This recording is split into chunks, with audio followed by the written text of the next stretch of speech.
मुरली अमृत की धारा है धारा, जो देती दुखों से किनारा। मुरली अमृत की धारा है धारा, जो देती दुखों से किनारा। भूले जीवन में हो जाए शिव बाबा मुरली में समझाए। भूले जीवन में हो जाए शिव बाबा। ओम शांति।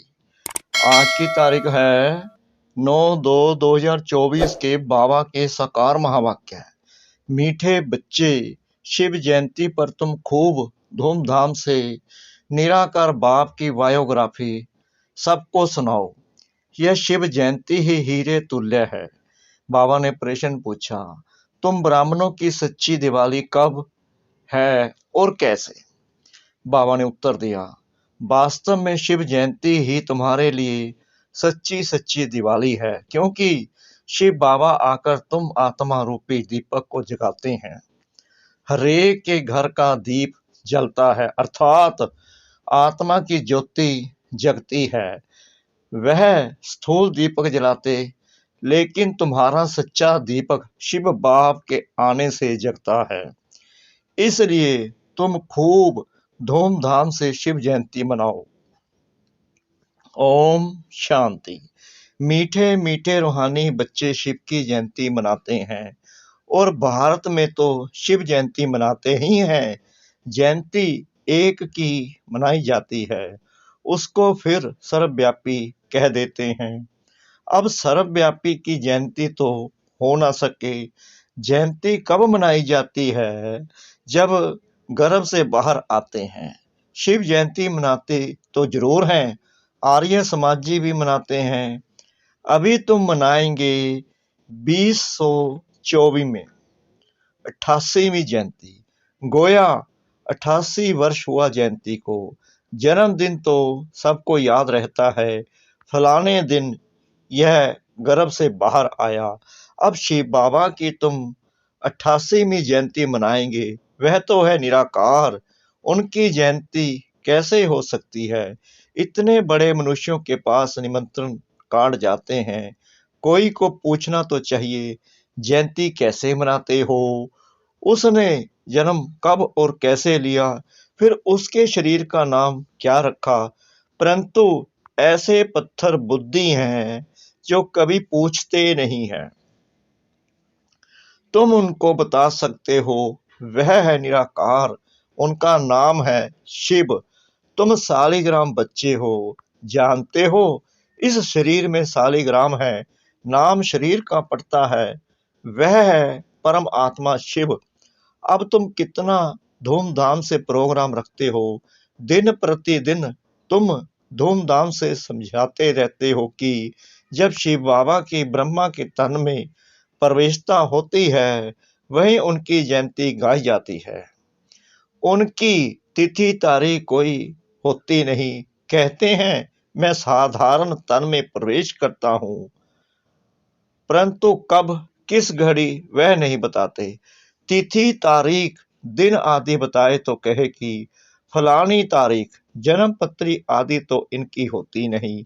वास्तव में जन्म पत्री तो सबसे ऊंची इनकी है, कर्तव्य भी इनका सबसे ऊंचा है। कहते हैं प्रभु तेरी महिमा अपरम अपार है, तो जरूर कुछ करते होंगे। महिमा तो बहुतों की गाई जाती है। नेहरू, गांधी आदि सबकी महिमा गाते हैं, इनकी महिमा कोई बता ना सके। तुम समझाते हो वह ज्ञान का सागर, शांति का सागर है, वह तो एक ठहराना। फिर उनको सर्वव्यापी कैसे कह सकते?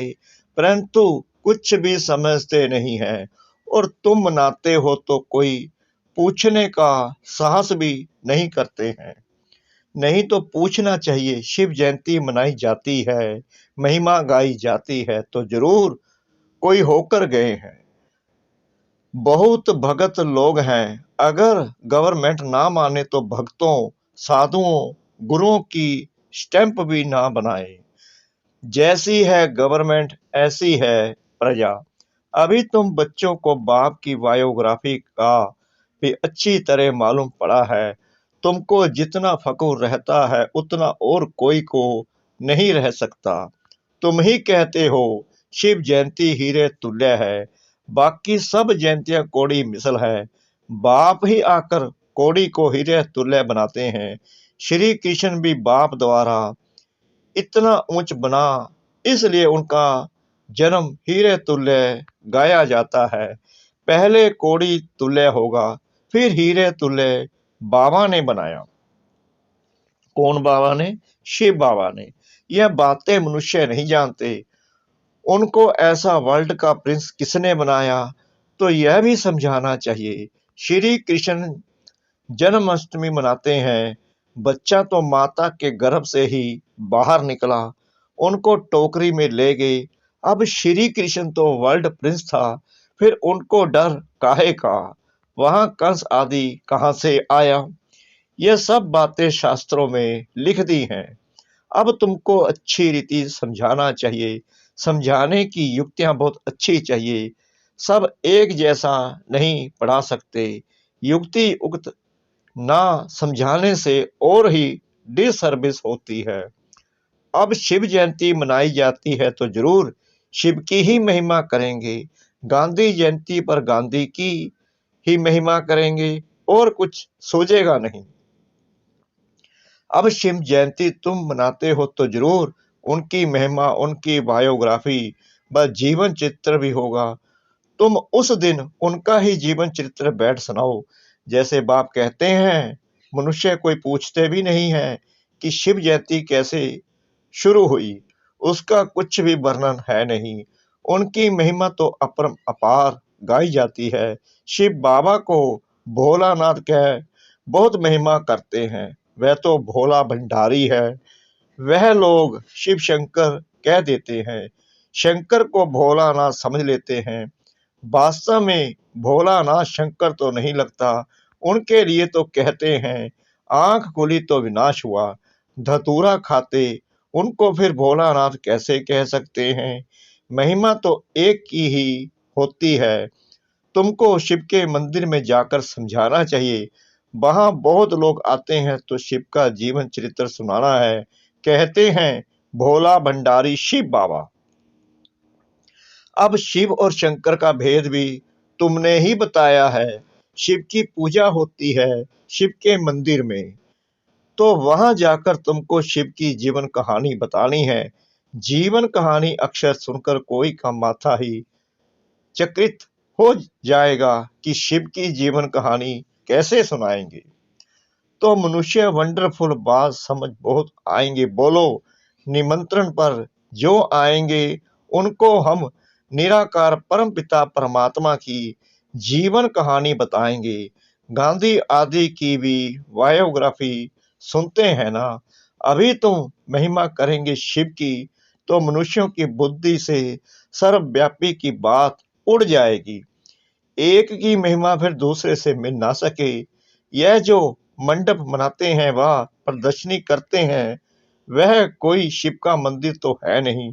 तुम जानते हो सच्चा सच्चा शिव का मंदिर वास्तव में यह है, जहां रचता खुद बैठ रचता और रचना के आदि मध्य अंत का राज समझाते हैं। तुम लिख सकते हो रचता की जीवन कहानी और रचना के आदि मध्य अंत का राज, अथवा हिस्ट्री सुनाएंगे।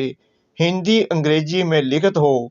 बड़े बड़े के पास जाएंगे तो वंडर खाएंगे कि यह कौन है जो परमपिता परमात्मा की बायोग्राफी बताते हैं। सिर्फ रचना के लिए तुम कहेंगे तो समझेंगे प्रलय हुई फिर नई रचना रची, परंतु नहीं, तुमको तो समझाना है। बाप पतितों को आकर पावन बनाते हैं तो मनुष्य वंडर खाएंगे। शिव के मंदिर में भी बहुत आएंगे। हाल व मंडप बड़ा होना चाहिए। भल तुम प्रभात फेरी निकालते हो, उसमें भी यह लक्ष्मी नारायण का राज्य किसने स्थापन किया, उन्हों को यह समझाना है। निराकार शिव बाबा जो सभी आत्माओं का बाप है, वो ही आकर राजयोग सिखाते हैं। ऐसे ऐसे विचार सागर मंथन करना चाहिए कि कैसे शिव के मंदिर में जाकर सर्विस करनी चाहिए। शिव के मंदिर में सवेरे पूजा करते हैं, घंटे आदि भी सवेरे बजते हैं। शिव बाबा भी प्रभात के समय आते हैं, आधी रात नहीं कहेंगे। उस समय तुम ज्ञान भी नहीं सुना सकते हो, क्योंकि मनुष्य सोए रहते हैं।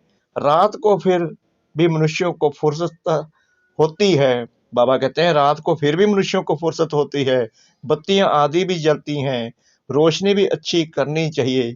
शिव बाबा आकर तुम आत्माओं को जगाते हैं। सच्ची दीपावली तो यह है, हरेक के घर का दीप जलता है, यानी आत्मा की ज्योति जगती है। वह तो घर में स्थूल दीपक जलाते हैं, परंतु दीपावली का वास्तव में अर्थ यह है, कोई कोई का दीपक तो बिल्कुल जगता नहीं। तुम जानते हो हमारा दीपक कैसे जगता है? कोई मरता है तो दीवा जलाते हैं कि अंधियारा ना हो, परंतु पहले तो आत्मा का दीपक जगे, तब अंधियारा ना हो। नहीं तो मनुष्य घोर अंधियारे में है। आत्मा तो सेकंड में एक शरीर छोड़ दूसरा लेती है। अंधियारे आदि की इसमें बात ही नहीं। यह भक्ति मार्ग की रस्म है। घृत खलास होने से दीवा बुझ जाता है। अंधियारे का भी अर्थ कुछ समझते नहीं है। पित्तर आदि खिलाने का भी अर्थ नहीं समझते हैं। आगे आत्माओं को बुलाते थे, कुछ पूछते थे, अभी इतना नहीं चलता है। यहाँ भी आते हैं, कोई कोई समय कुछ बोल देते हैं, बोलो तुम सुखी हो, तो कहेंगे हाँ जी। सो तो जरूर यहाँ से जो जाएंगे अच्छे घर में ही जन्म लेंगे। जन्म जरूर अज्ञानी के घर में लेंगे। ज्ञानी के घर में तो जन्म ले नहीं सकते, क्योंकि ज्ञानी ब्राह्मण तो विकार में जा नहीं सकता, वह तो पवित्र है। बाकी हाँ, अच्छे सुखी घर में जाकर जन्म लेंगे। विवेक भी कहता है जैसी अवस्था वैसा जन्म। फिर वहां अपना जलवा दिखाते हैं। पर शरीर छोटा है, इसलिए बोल ना सके। थोड़ा बड़ा होने से ज्ञान का जलवा दिखाएंगे जरूर। जैसे कोई कोई शास्त्रों के संस्कार ले जाते हैं तो छोटेपन में ही उसमें लग जाते हैं। यहाँ से भी नॉलेज ले जाते हैं तो जरूर महिमा निकलेगी। तुम शिव जयंती मनाते हो, वह लोग कुछ अर्थ नहीं समझ सकते हैं। पूछना चाहिए, अगर वह सर्वव्यापी है तो जयंती कैसे मनाएंगे? अब तुम बच्चे पढ़ रहे हो, तुम जानते हो वह बाप भी है, टीचर भी है, सतगुरु भी है। बाबा ने समझाया है। सिख लोग भी कहते हैं सत श्री अकाल है। अब वास्तव में अकाल मूर्त तो सब आत्माएं हैं, परंतु एक शरीर छोड़ दूसरा लेते हैं, इसलिए जन्म मरण कहाँ जाता है? आत्मा तो वही है। आत्मा 84 जन्म लेती है। कल्प जब पूरा होता है तो खुद ही आकर बताते हैं कि मैं कौन हूँ, मैं कैसे इनमें प्रवेश करता हूँ, जिससे तुम आपे ही समझ जाते हो। पहले नहीं समझते थे। हाँ, परमात्मा की प्रवेशता है, परंतु कैसे कब हुई कुछ भी समझते थोड़ी थे। दिन प्रतिदिन तुम्हारी बुद्धि में यह बातें आती रहती हैं, नई नई बातें तुम सुनते रहते हो। आगे थोड़ी दो बाप का राज समझाते थे। आगे तो जैसे बेबियां थी, अभी भी बहुत कहते हैं बाबा हम 2 दिन का आपका बच्चा हूँ, इतने दिन का बच्चा हूँ। समझते हैं जो कुछ होता है कल्प पहले मिसल। इसमें बड़ी नॉलेज है, समझने में भी समय लगता है। जन्म ले फिर मर भी पड़ते हैं। 2 मास 8 मास का हो मर भी पड़ते हैं। तुम्हारे पास आते हैं, कहते हैं यह राइट है, वह हमारा बाप है, हम उनकी संतान हैं। हाँ हाँ कहते हैं, बच्चे लिखते भी हैं, बहुत प्रभावित हो जाते हैं। फिर बाहर गया खलास, मर पड़ा, फिर आते ही नहीं है तो क्या होगा? या तो पिछाड़ी में आकर रिफ्रेश होगा, या तो प्रजा में आ जाएगा। यह सब बातें समझानी है। हम शिव जयंती कैसे मनाते हैं, शिव बाबा कैसे सदगति करते हैं, शिव बाबा स्वर्ग की सौगात ले आते हैं। खुद कहते हैं, मैं तुमको राजयोग सिखाता हूँ, विश्व का मालिक बनाता हूँ। बाप तो है ही, हेविन का चेता, तो जरूर हेविन का ही मालिक बनाएंगे। हम उनकी बायोग्राफी बताते हैं, कैसे स्वर्ग की स्थापना करते हैं, कैसे राजयोग सिखाते हैं। आकर सीखो। जैसे बाप समझाते हैं वैसे बच्चे नहीं समझा सकते हैं क्या? इसमें बहुत अच्छा समझाने वाला चाहिए। शिव के मंदिर में बहुत अच्छा मनाते होंगे, वहां जाकर समझाना चाहिए। लक्ष्मी नारायण के मंदिर में अगर शिव की जीवन कहानी सुनाएंगे तो किसको जचेगी नहीं, ख्याल में नहीं आएगा। फिर उन्हों को अच्छी रीति बुद्धि में बिठाना पड़े। लक्ष्मी नारायण के मंदिर में बहुत आते हैं, उन्हों को लक्ष्मी नारायण राधे कृष्ण का राज समझा सकते हो। उनका अलग अलग मंदिर होना नहीं चाहिए। श्री कृष्ण जयंती पर तुम श्री कृष्ण के मंदिर में जाकर समझाएंगे। कृष्ण ही गोरा, कृष्ण ही सावरा क्यों गाया जाता है? कहते हैं गावड़े का छोरा, गावड़े में तो गायें बकरियां चराते होंगे ना। बाबा फील करता है हम भी गावड़े के थे, ना टोपी ना ज्योति। अब स्मृति आती है हम क्या थे, फिर बाबा ने आकर प्रवेश किया। तो यह बाप का लक्ष्य सबको मिले कि शिव बाबा को याद करो, वो ही सदगति दाता है। तुम रामचंद्र की भी जीवन कहानी बता सकते हो, कब से उनका राज्य शुरू हुआ, कितना वर्ष हुआ। ऐसे ऐसे ख्यालात आने चाहिए। शिव के मंदिर में शिव की बायोग्राफी सुनानी पड़े। लक्ष्मी नारायण के मंदिर में लक्ष्मी नारायण की महिमा करनी पड़े। राम के मंदिर में जाएंगे तो राम की जीवन कहानी सुनाएंगे। अब तुम पुरुषार्थ कर रहे हो देवी देवता धर्म स्थापन करने का। हिंदू धर्म तो कोई ने स्थापन नहीं किया है, बाकी हिंदू कोई धर्म नहीं है। यह सीधा कहने से बिगड़ेंगे, समझते हैं यह कोई ईसाई हैं। तुम बोलो हम आदि सनातन देवी देवता धर्म के हैं, जिसको आजकल हिंदू कह दिया है। अच्छा, मीठे मीठे सिकला दे बच्चों प्रति माता पिता बाप दादा का याद प्यार और गुड मॉर्निंग। रूहानी बाप की रूहानी बच्चों को नमस्ते। हम रूहानी बच्चों की रूहानी बाप दादा को श्रद्धा भरी प्रेम भरी नमस्ते। शुक्रिया बाबा, शुक्रिया बाबा, शुक्रिया बाबा इस मीठी मीठी मीठी मुरली के लिए। धारणा के लिए मुख्य सार। नंबर 1, शिव जयंती धूमधाम से मनाओ। शिव बाबा के मंदिर में शिव की और लक्ष्मी नारायण के मंदिर में लक्ष्मी नारायण व राधे कृष्ण की बायोग्राफी सुनाओ। सबको युक्ति युक्त समझानी दो। नंबर 2, अज्ञान अंधियारे से बचने के लिए आत्मा रूपी दीपक को ज्ञान घृत से सदा प्रज्वलित रखना है। दूसरों को भी अज्ञान अंधियारे से निकालना है। मुरली का वरदान। सर्व खजानों से संपन्न बन निरंतर सेवा करने वाले अखूट अखंड महादानी भाव। बाप दादा ने संगम युग पर सभी बच्चों को अटल अखंड का वरदान दिया है। जो इस वरदान को जीवन में धारण कर अखंड महादानी अर्थात निरंतर सहज सेवाधारी बनते हैं, वह नंबर 1 बन जाते हैं। द्वापर से भक्त आत्माएं भी दानी बनती हैं, लेकिन अखूट खजानों के दानी नहीं बन सकती। विनाशी खजाने या वस्तु के दानी बनते हैं, लेकिन आप दाता के बच्चे जो सर्व खजानों से संपन्न हो, वह 1 सेकंड भी दान देने के बिना रह नहीं सकते। स्लोगन। अंदर की सच्चाई सफाई प्रत्यक्ष तब होती है जब स्वभाव में सरलता हो। अंदर की सच्चाई सफाई प्रत्यक्ष तब होती है जब स्वभाव में सरलता हो। ओम शांति।